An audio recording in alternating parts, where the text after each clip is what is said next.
په جرمني ژبه کې ځینې نومونه لکه der Herr, der Name, der Student کله چې په اکوزاتیف، داتیف یا گینیتیف حالت کې راسي د n یا an توری ور اضافه کیږي لکه Ich habe Herrn Müller gesehen. Wie schreibt man deinen Namen?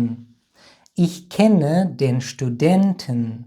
Herrn, Namen, Studenten. د هر یو په آخره کې یو n یا an ور زیات شوی. ولې دغه نومونو ته یو n ور اضافه کیږي؟ n ډیکلیناسیون څه ته وایي؟ کوم نومونه د n ډیکلیناسیون قاعدې په اساس یو n اخلي او د n ډیکلیناسیون او جمع نومونو ترمنځ توپیر څه ده؟ دغه ټول موضوعات په دغه ویډیو کې په ګډه را سره زده کړئ.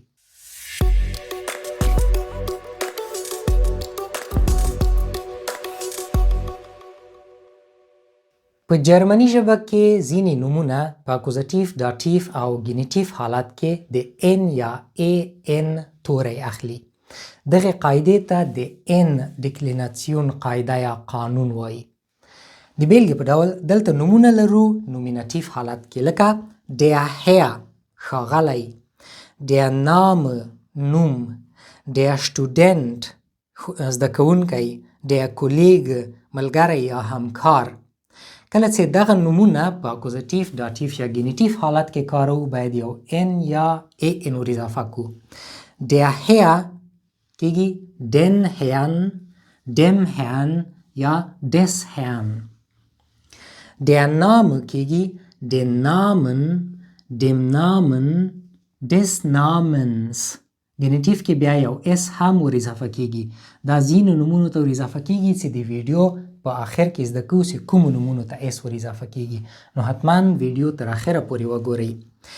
der Student اکوزاتیف کې کېږي den Studenten، داتیف کې کېږي dem Studenten، گینیتیف کې des Studenten. der Kollege اکوزاتیف کې den Kollegen، داتیف کې dem Kollegen او گینیتیف کې des Kollegen کېږي. که چیرې تاسې په اکوزاتیف، داتیف او گینیتیف باندې نه پوهیږئ، موږ د دې په هکله باندې مکمل پلی لیست لرو. لینک یې دلته په پورته برخه کې تاسو ته ږدمه. کله چې کلیک پرې وکئ تاسې کولی شئ مکمل پلی لیست وګورئ، او که د ویډیو په آخر کې غواړئ وګورئ حتما یې ډسکریپشن کې لینک موندلی شئ. او که چیرې غواړئ جرمني ژبه په بشپړ او معیاري ډول سره زده کړئ، موږ ستاسو لپاره آنلاین کورسونه وړاندې کوو.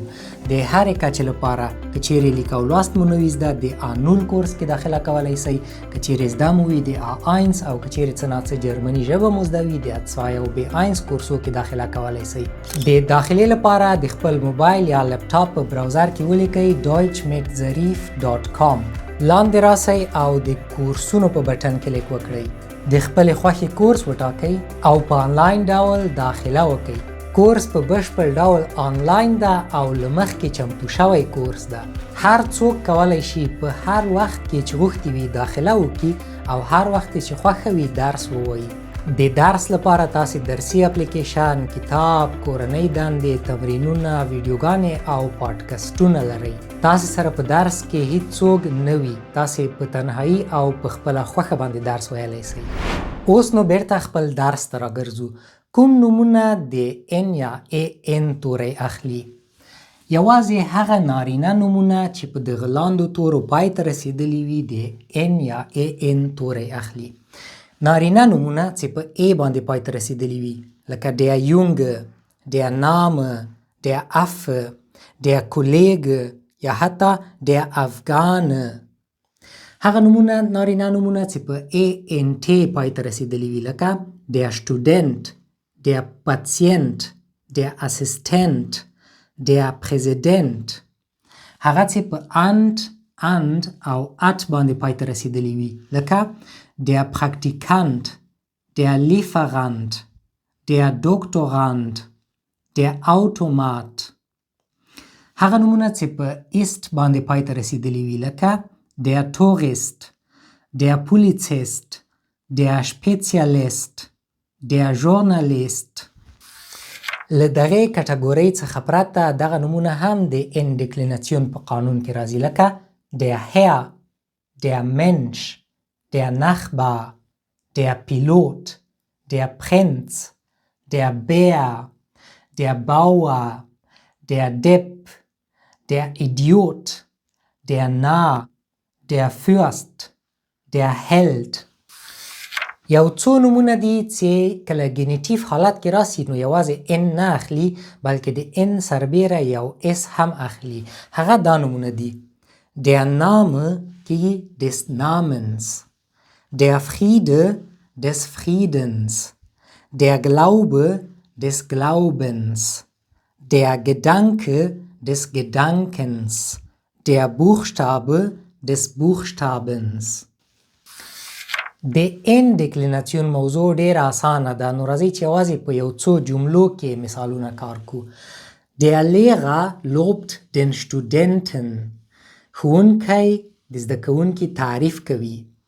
Ich vertraue meinem Kollegen. زه په خپل ملګري یا همکار اعتبار لرم. Der Arzt hilft dem Patienten. ډاکټر له مریض سره مرسته کوي. Das Fahrrad des Nachbarn ist verschwunden. د همسایه بایسکل ورک سوی ده.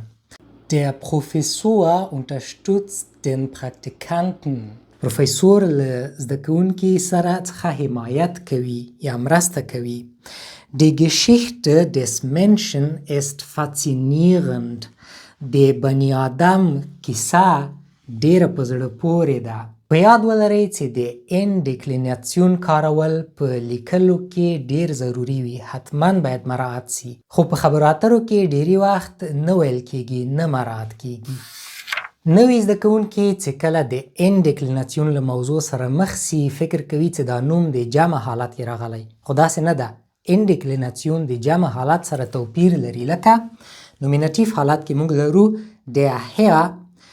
ان ډیکلیناسیون کې چې ولیکل سي یعنی اکوزاتیف، داتیف یا ګینیټیف کې چې ولیکل سي کېږي den Herrn، یو ان اخلي.